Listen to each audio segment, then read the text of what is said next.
Hello my dear students, आपके अपनी channel रश्मि live tutor में एक बार फिर से आपका स्वागत है। आज हम जिस टॉपिक के बारे में बात करना चाहते हैं वो है कनेक्टिव टिश्यू। कनेक्टिव टिश्यू में हम एपिथेलियल टिश्यू जो है वो प्रीवियस क्लास में डिस्कस कर चुके हैं और आज हम कनेक्टिव टिश्यू के बारे में बात करते हैं। तो चलिए बिना देरी किए आज का वीडियो हम शुरू करते हैं। देखिए, जो कनेक्टिव टिश्यू है वो कनेक्टिव वर्ड का मतलब क्या होता है? जो दो ऑर्गन्स को जोड़ के रखने का काम करता है। तो यहाँ पर जो कनेक्टिव टिश्यू होता है फाउंड अबंडेंटली का मतलब होता है मोस्टली, बहुत ज़्यादा अमाउंट में जो हमारी बॉडी में टिश्यू पाया जाता है या सबसे ज़्यादा क्वांटिटी में जो हमारी बॉडी में टिश्यू पाया जाता है वो कौन सा है? Connective tissue. तो ये found abundantly, second situated between two organs, दो ऑर्गन्स के बीच में ये प्रेजेंट होता है और दो ऑर्गन्स को आपस में ये जोड़ के रखने का काम करता है। Provide support, connection and differentiation. जो कनेक्टिव टिश्यू होता है वो ऑर्गन्स को जोड़ के रखने का काम तो करता ही है, इसके साथ ये कनेक्शन, दो ऑर्गन्स के बीच में कनेक्शन बनाए रखने का काम करता है और दो ऑर्गन्स को आपस में मिक्स नहीं होने देता, उनको डिफरेंशिएट करके रखने का काम करता है। या हम ये कह सकते हैं कि अगर दो ऑर्गन पास पास में है तो उनके बाउंड्रीज को डिफाइन करने का काम भी करता है। जो कनेक्टिव टिश्यू होता है उनकी सेल्स का जो मैट्रिक्स होता है वो लार्ज अमाउंट में पाया जाता है। हमने एपिथेलियल टिश्यू के अंदर देखा था कि किसी में मैट्रिक्स कम था, किसी में नॉर्मल था, लेकिन यहाँ पर जो कनेक्टिव टिश्यू होता है उसके अंदर जो मैट्रिक्स है वो लार्ज अमाउंट में पाया जाता है और उस मैट्रिक्स के अंदर बहुत सारे फाइबर्स पाए जाते हैं और इन फाइबर्स का अलग अलग नाम होता है। किसी टिश्यू में इसका जो नाम है वो इलास्टिक फाइबर होगा, किसी में जो है वो फाइब्रोब्लास्ट होगा, किसी में कोई और नाम होगा। तो होते बेसिकली वो सारे फाइबर्स हैं, लेकिन मैट्रिक्स के अंदर मैट्रिक्स लार्ज अमाउंट में होता है और मैट्रिक्स के अंदर बहुत सारे जो है वो फाइबर्स प्रेजेंट होते हैं और इन फाइबर्स की वजह से ही जो कनेक्टिव टिश्यू है वो बेसिकली चार काम करता है। नंबर 1, बाइंडिंग, आपस में सेल्स को जोड़ के रखने का काम करता है, ऑर्गन्स को जोड़ के रखने का काम करता है। स्ट्रक्चरल सपोर्ट प्रोवाइड करवाता है ऑर्गन्स को।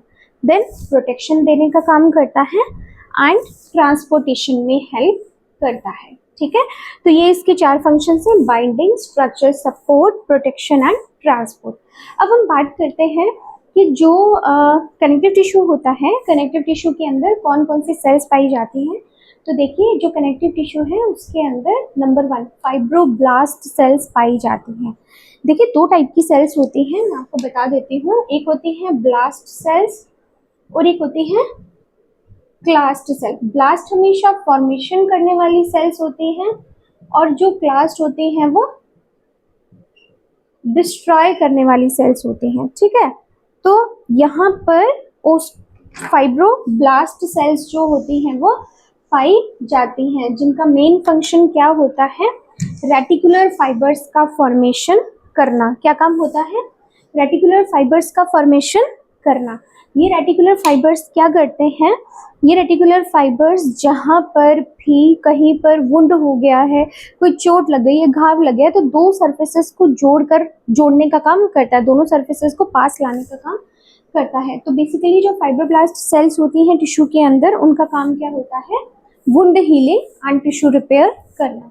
सेकेंड इसमें होती है फैट सेल्स। उन फैट सेल्स को बोला जाता है एडिपोसाइट सेल्स।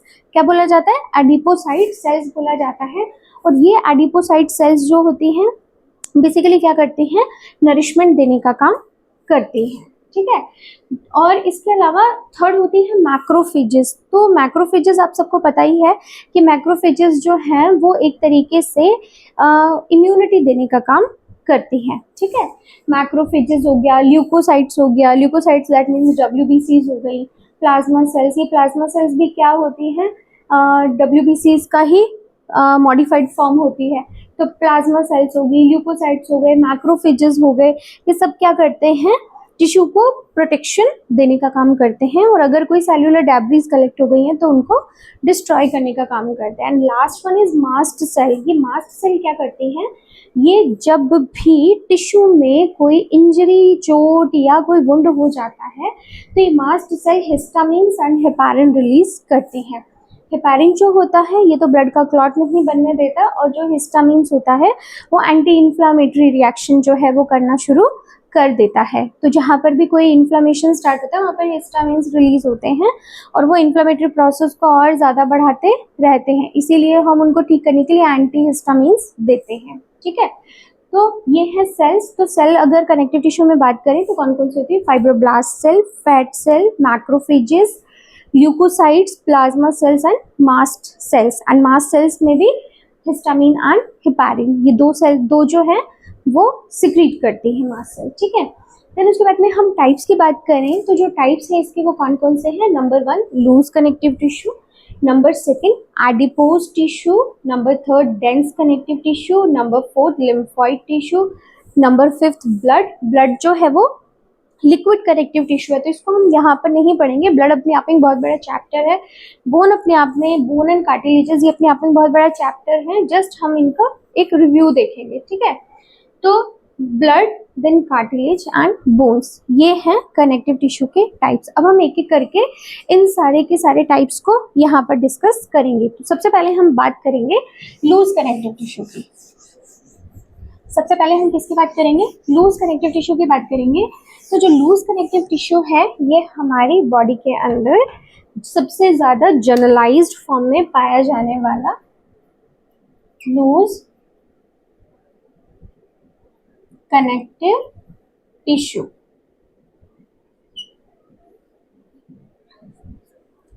तो जो लूज कनेक्टिव टिश्यू है ये जनरलाइज्ड टिश्यू है। जनरलाइज्ड का मतलब नॉर्मली हमारी बॉडी के अंदर अगर हम टिश्यू टाइप की बात करें, कनेक्टिव टिश्यू टाइप की बात करें, तो सबसे ज्यादा लूज कनेक्टिव टिश्यू जो है वो पाया जाता है। इसका जो मैट्रिक्स होता है वो क्या होता है? Semi solid. इसका जो मैट्रिक्स है वो सेमी सॉलिड होता है और इस सेमी सॉलिड मैट्रिक्स के अंदर क्या पाई जाते हैं? फाइब्रोब्लास्ट सेल्स पाई जाती हैं, मास्ट सेल्स पाई जाती हैं, प्लाज्मा सेल्स पाई जाती हैं। ठीक है, जो हमने यहाँ पर देखी थी वो सारी की सारी सेल्स जो है, और इसके अलावा कोलेजन फाइबर्स पाए जाते हैं। कौन से फाइबर्स पाए जाते हैं? कोलेजन फाइबर्स पाए जाते हैं। ये जो कोलेजन फाइबर्स होते हैं ये इनका काम क्या होता है? Elasticity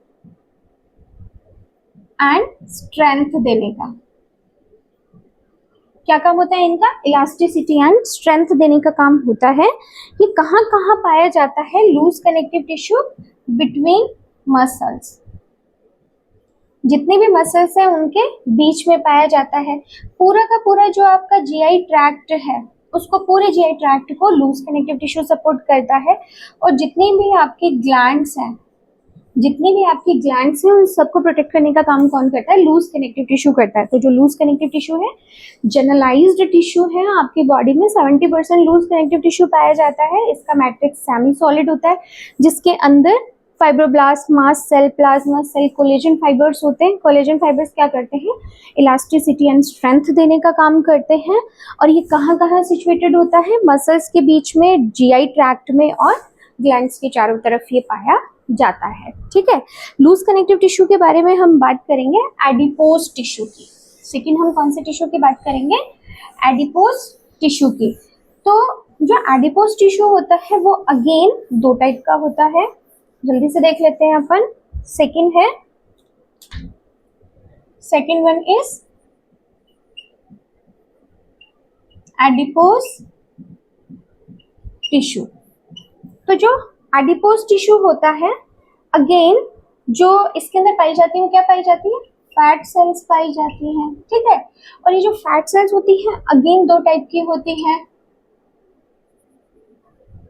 white and brown. इसीलिए इसको अगेन दो कैटेगरीज में डिवाइड किया हुआ है, white adipose tissue and brown adipose tissue. ठीक है, तो ब्राउन एडिपोज टिश्यू और व्हाइट एडिपोज टिश्यू में जल्दी से हम देख लेते हैं कि कहाँ कहाँ पाया जाता है। देखिए, जो व्हाइट एडिपोज टिश्यू होता है वो पाया जाता है अडल्ट्स में, ठीक है। व्हाइट एडिपोज टिश्यू अडल्ट्स में पाया जाता है, जबकि ब्राउन एडिपोज टिश्यूज जो होता है वो न्यू बॉर्न में पाया जाता है। जैसे जैसे न्यू बॉर्न बड़ा होता है वैसे वैसे यही brown adipose tissue white adipose tissue में कन्वर्ट हो जाता है, ठीक है। सेकेंड, इसका जो अमाउंट है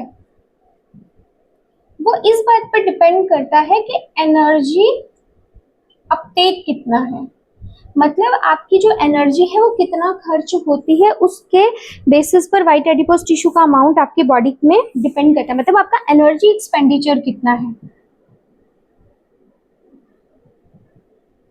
आपका जितना ज्यादा एनर्जी एक्सपेंडिचर होगा आपका जो व्हाइट एडिपोज टिश्यू है वो उतना होगा, ठीक है।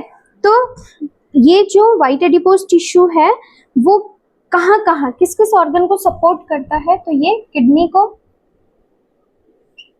ठीक है। इसके अलावा आईज के चारों तरफ ये पाया जाता है, स्किन के नीचे होता है, तो स्किन के नीचे होने की वजह से ये क्या करता है, थर्मल रेगुलेशन का काम करता है। आपके स्किन के नीचे जो एडिपोज टिश्यू की लेयर होती है वो एक तरीके से थर्मल इंसुलेशन का काम करता है। आपकी बॉडी जो हीट जनरेट कर रही है उसको सर्दियों के मौसम में क्या करता है, ये हीट को कंजर्व करके रखने का काम करता है। तो किडनीज, आईज, स्किन के नीचे पाया जाता है, एनर्जी को स्टोर करके रखने का काम करता है, इसीलिए ये थर्मल रेगुलेशन या थर्मल इंसुलेटर का काम करता है। फिर हम बात करते हैं ब्राउन एडिपोज टिश्यू की। तो जो ब्राउन एडिपोज टिश्यू होता है ये लेस एनर्जी प्रोड्यूस करता है, जबकि जो व्हाइट एडिपोज टिश्यू है ये एनर्जी अपटेक इसका ज्यादा होता है, एनर्जी ज्यादा प्रोड्यूस करता है। ये लेस एनर्जी प्रोड्यूस करता है जब भी ये मेटाबोलाइज होता है, ठीक है। और ये क्या करता है, प्रोड्यूस मोर हीट,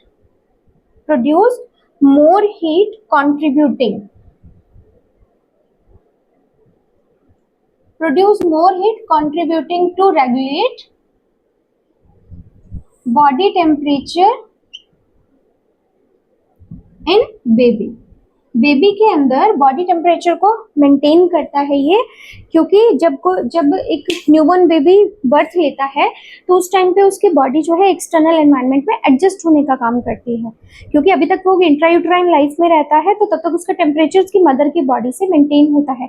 लेकिन जब फीटस एक्सटर्नल वर्ल्ड में आ जाता है, एक्सटर्नल एनवायरनमेंट में आ जाता है, तो उसकी बॉडी जो है, बॉडी के अंदर बहुत सारे चेंजेस आते हैं। तो इनिशियली जो टाइम होता है उस टाइम पे बॉडी टेम्परेचर को मेंटेन करके रखने का काम कौन करता है, ब्राउन एडिपोज टिश्यू जो है वो बॉडी टेम्परेचर को मेंटेन करके रखने का काम करता है।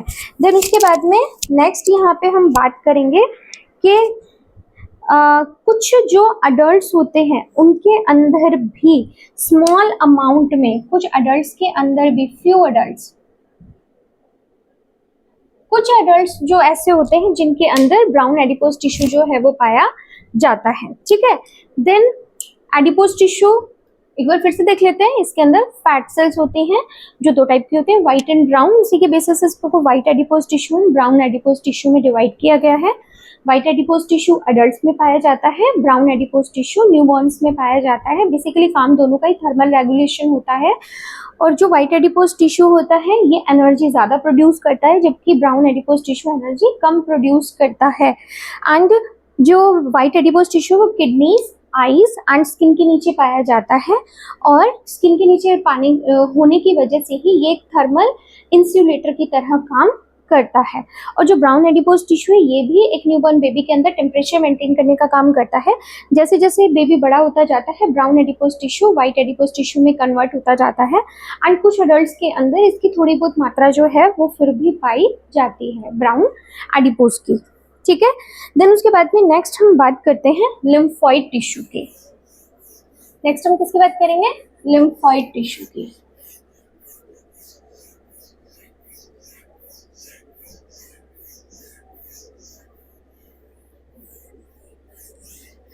तो जो लिम्फॉइड टिश्यू है वो बेसिकली लिम्फ नोड्स को ही बोला जाता है। किसको बोला जाता है, लिम्फ नोड्स को ही बोला जाता है। तो नंबर 3 है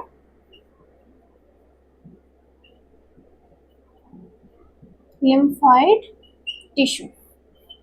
जो लिम्फॉइड टिश्यू है आपका, इससे रेटिकुलर टिश्यू भी कहा जाता है।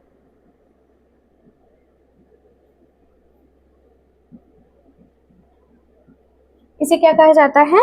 रेटिकुलर टिश्यू भी कहा जाता है। इसका जो मैट्रिक्स होता है अगेन सेमिसॉइड मैट्रिक्स होता है। इस सेमी सॉलिड मैट्रिक्स के अंदर रेटिकुलर सेल्स होते हैं, WBCs होते हैं,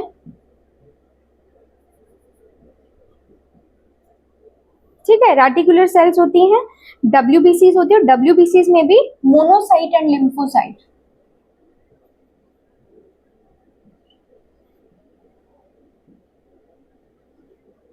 मोनोसाइट एंड लिम्फोसाइट्स जो हैं वो इसके अंदर पाई जाती हैं, ठीक है।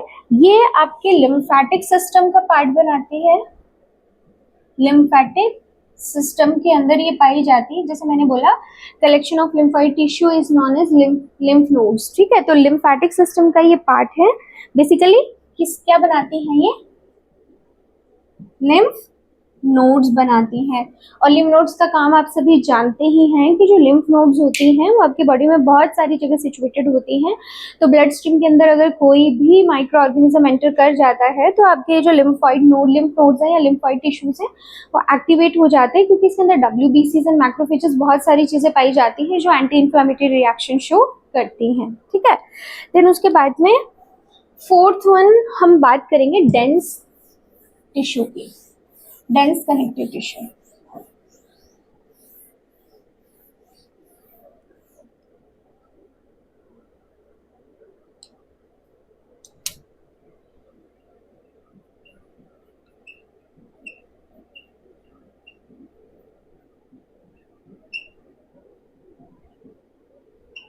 डेंस कनेक्टिव टिश्यू, देखिए डेंस वर्ड का मतलब क्या होता है? घना, जो बहुत ज्यादा घना है। तो जो डेंस कनेक्टिव टिश्यू होता है इसके अंदर ज्यादा फाइबर्स पाए जाते हैं, मोर फाइबर्स पाए जाते हैं, फाइबर्स मोर एंड लूज, जो फाइबर्स होते हैं लूज कनेक्टिव टिश्यू होता है वो कम होता है।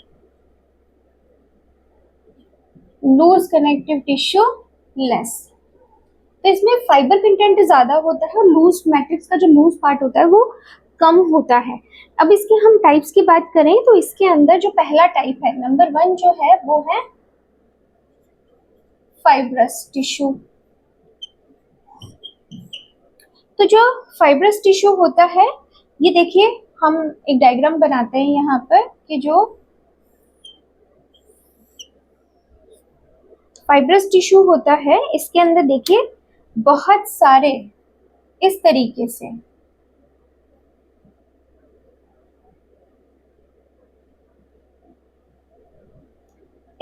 से बहुत सारे और बहुत पैक्ड होते हैं, बहुत सारे इसके अंदर क्या पाए जाते हैं? कोलेजन फाइबर्स पाए जाते हैं। इन कोलेजन फाइबर्स के बीच बीच में इस तरीके से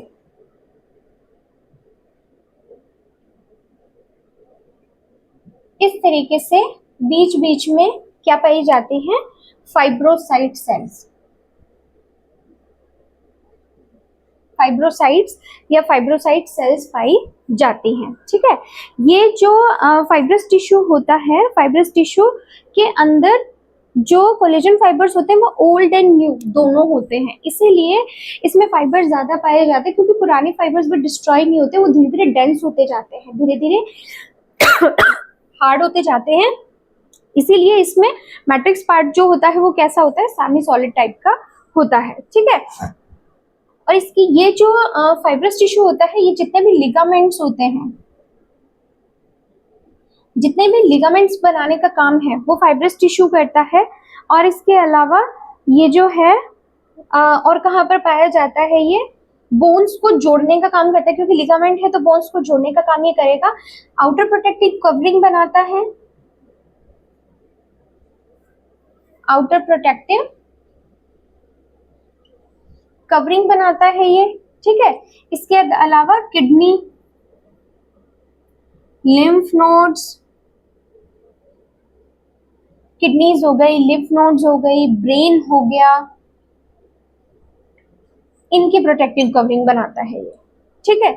इसके अलावा मसल शीट जो होती है, जो मसल शीट होती है, उन मसल शीट के अंदर ये क्या करता है, या जो मसल फेशिया होती है उनको देखिए, जो मसल शीट या मसल फेशिया होती है वो आगे चलकर, जैसे ये मसल है, मसल शीट है, ये आगे चलकर एक टेल लाइक स्ट्रक्चर में बदल जाती है जिसको टेंडन बोला जाता है। जिसको क्या बोला जाता है, टेंडन बोला जाता है। तो ये मसल शीट या मसल फाइबर के जो टेंडन्स होते हैं उनको बोन के साथ जोड़ने का काम भी कौन करता है, फाइब्रस टिश्यू करता है, ठीक है। और इसके अलावा नेक्स्ट अपन हम बात करेंगे, हम इसके फाइब्रस टिश्यू के बाद में इलास्टिक टिश्यू की, इसके बात करेंगे हम इलास्टिक टिश्यू की बात करेंगे। तो देखिए नाम से पता चल रहा है कि जो इलास्टिक टिश्यू है उसके अंदर इलास्टिक फाइबर्स ज्यादा होंगे और मैट्रिक्स पार्ट जो है वो बहुत ही कम होगा। हम फिर से एक डायग्राम ड्रॉ करते हैं, बहुत सिंपल सा डायग्राम है, बस इसके अंदर इस तरीके से बहुत ज्यादा डेंस जो है वो इस तरीके से डेंस इलास्टिक फाइबर्स जो है वो पाए जाते हैं। जो इलास्टिक फाइबर्स होते हैं इनकी क्वालिटी क्या होती है, इलास्टिक की क्वालिटी क्या होती है, एक्सटेंशन एंड रिकॉइल की। क्या इसकी क्वालिटी होती है, एक्सटेंशन एंड रिकॉइल। इसकी एक्सटेंशन एंड रिकॉइल की कैपेसिटी होती है, मतलब जिन जिन ऑर्गन्स को बहुत ज्यादा एक्सपेंड होना पड़ता है, रिकॉइल होना पड़ता है, उन ऑर्गन्स के अंदर बेसिकली ये पाया जाता है। इसके अंदर बहुत कम सेल्स होती हैं और बहुत ही कम जो है वो मैट्रिक्स पार्ट होता है। मैट्रिक्स पार्ट तो ना के बराबर होता है, बहुत ही कम होता है, और सेल्स भी जो है वो बहुत कम अमाउंट में पाई जाती है, क्योंकि यहाँ पर पूरा का पूरा जो मैट्रिक्स है वो कौन कवर कर लेता है, इलास्टिक फाइबर्स जो है वो कवर कर लेता है। और जो जिन ऑर्गन्स के अंदर ये कैपेसिटी हमें चाहिए वो ऑर्गन्स कौन कौन से हैं, तो देखिए लार्ज वेसल्स, जितने भी लार्ज वेसल्स हैं उनको इलास्टिक एंड रिकॉइल कैपेसिटी चाहिए। इसके अलावा आपका जो लंग्स है वो continuously elastic and recoil capacity आपके एल्वेओलाइज के अंदर चाहिए होती है। ट्रैकिया, ब्रोंकाई, इन सारे के सारे ऑर्गन्स के अंदर जो कवरिंग पाई जाती है वो किसकी पाई जाती है, इलास्टिक फाइबर्स की पाई जाती है, क्योंकि इनको इलास्टिक एंड रिकॉइल, इनको एक्सटेंशन रिकॉइल करने की जरूरत होती है। देन उसके बाद में हम बात करेंगे ब्लड की। तो जो ब्लड है वो क्या है, एक फ्लूइड या लिक्विड कनेक्टिव टिश्यू है। ये पूरा चैप्टर है, इस चैप्टर को हम फर्दर क्लासेस में डिस्कस करेंगे। यहाँ पर हम ब्लड के बारे में कोई बात नहीं करेंगे। देन उसके बाद में हम नेक्स्ट बात करेंगे यहाँ पर कार्टिलेजेस की। तो हम फटाफट आ जाते हैं, 6th है हमारा कार्टिलेज।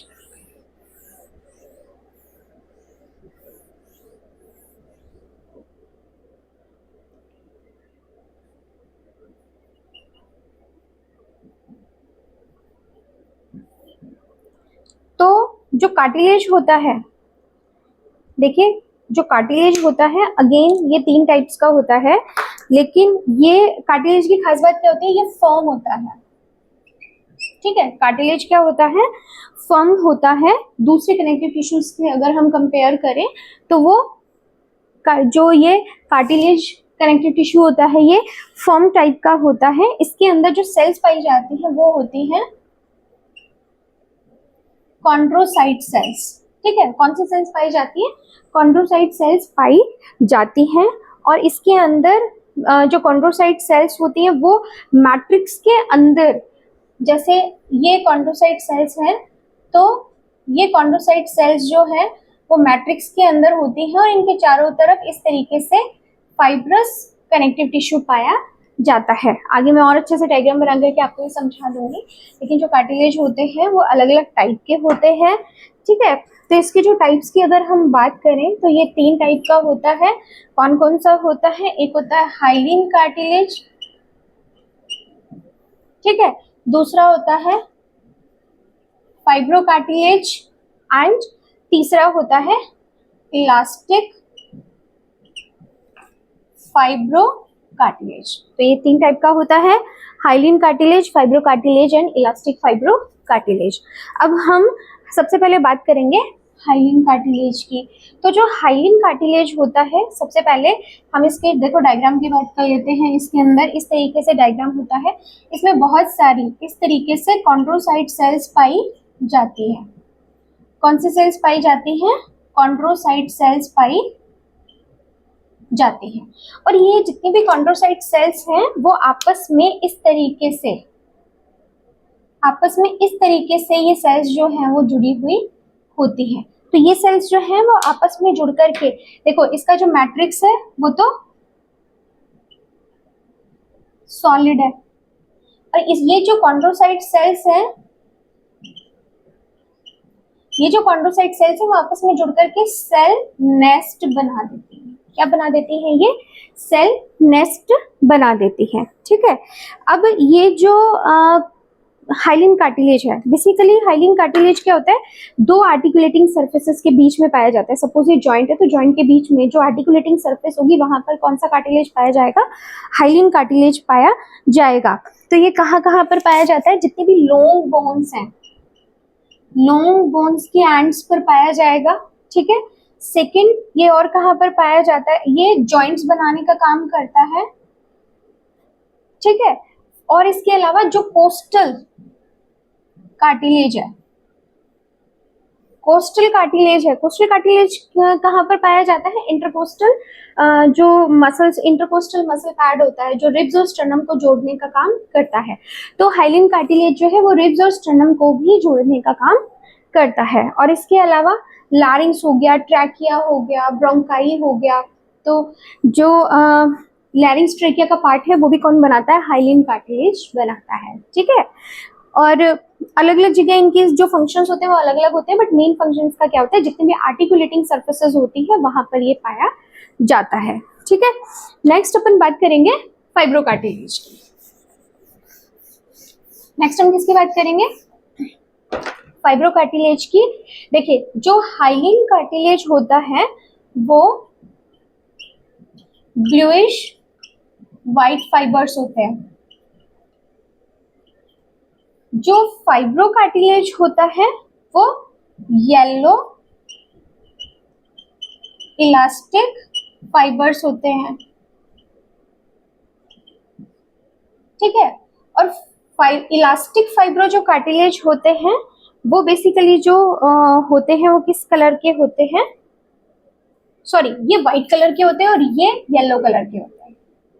जो फाइब्रो कार्टिलेज है वो व्हाइट कलर के होते हैं और ये येलो कलर के होते हैं। ठीक है। तो जो हाइलिन कार्टिलेज है वो ब्लूइश व्हाइट होते हैं, फाइब्रो कार्टिलेज व्हाइट कलर के होते हैं, और इलास्टिक फाइब्रो कार्टिलेज जो होते हैं वो येलो कलर के होते हैं। ठीक है। जो हाइलिन कार्टिलेज है वो हमने देख लिया कहाँ कहाँ पर पाया जाता है। जो फाइब्रो इलास्टिक कार्टिलेज होता है वो जितनी भी वर्टिब्रल,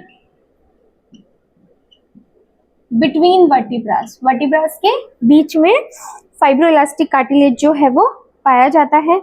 इसके अलावा जितने भी नी जॉइंट में पाया जाता है।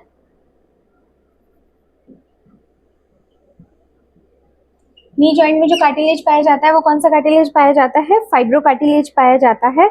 और लिगामेंट जॉइनिंग बोन्स, जितने भी लिगामेंट्स जो होते हैं वो बोन्स के साथ अटैच होते हैं, उन सभी सर्फेसेस पर फाइब्रो कार्टिलेज पाया जाता है। इलास्टिक फाइब्रो कार्टिलेज जो होता है इसका जो मैट्रिक्स है वो बिल्कुल सॉलिड होता है, सॉलिड मैट्रिक्स इसका होता है।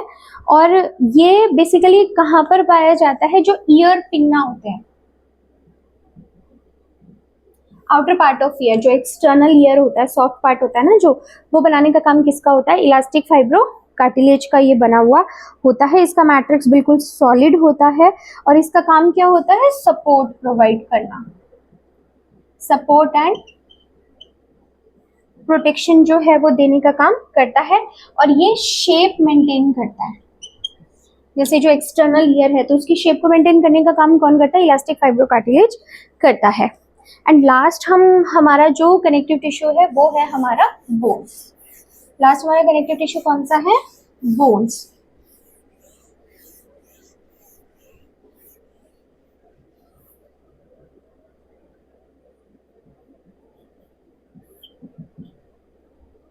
जो बोन सेल्स होती हैं उनको बोला जाता है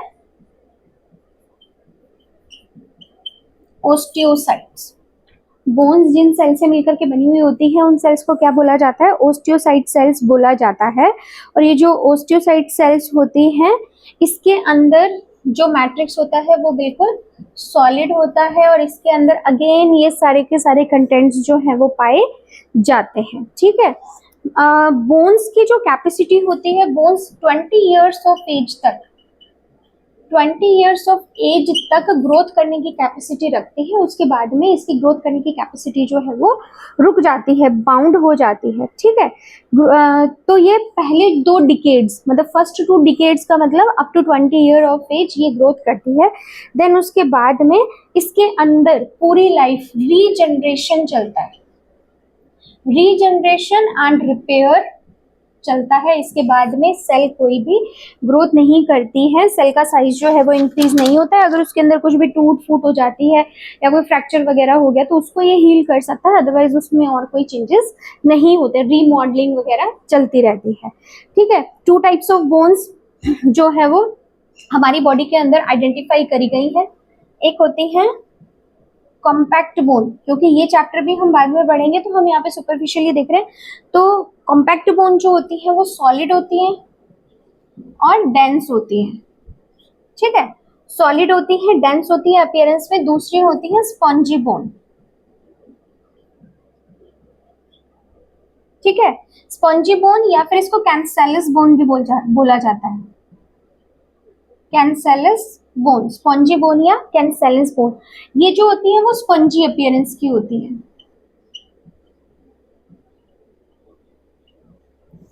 लाइफ की बहुत सारी स्टेजेस होती है जिनके अंदर initially spongy bones, cancellous bones होती है और आगे चल करके वो कॉम्पैक्ट बोन में कन्वर्ट हो जाती है। तो जो आगे वाले चैप्टर्स होंगे उनके अंदर हम इसको पूरा डिटेल में डिस्कस करेंगे। तो जल्दी से देख लीजिए कि हमारा जो कनेक्टिव टिश्यू है हमारी बॉडी में अबंडेंटली पाया जाने वाला होता है। हमारी बॉडी के जितने भी ऑर्गन्स हैं उनको सपोर्ट करने का, डिफ्रेंशिएट करने का, उनको मूवमेंट देने का काम करता है। और जो कनेक्टिव टिश्यू है उनके अंदर fibroblast, fat cell, macrophages, leukocyte, plasma cells, mast cells, ये सेल्स इसमें पाई जाती हैं। और हम टाइप्स की बात करें तो loose, adipose, dense, lymphoid, blood, cartilage and bones, ये सारे के सारे किसके टाइप्स हैं? कनेक्टिव टिश्यू के टाइप है। तो स्टूडेंट्स आज की क्लास के लिए सिर्फ इतना ही। मेरे चैनल पर बने रहिए और भी नए इंटरेस्टिंग वीडियोस के लिए। तब तक students thank you and bye bye.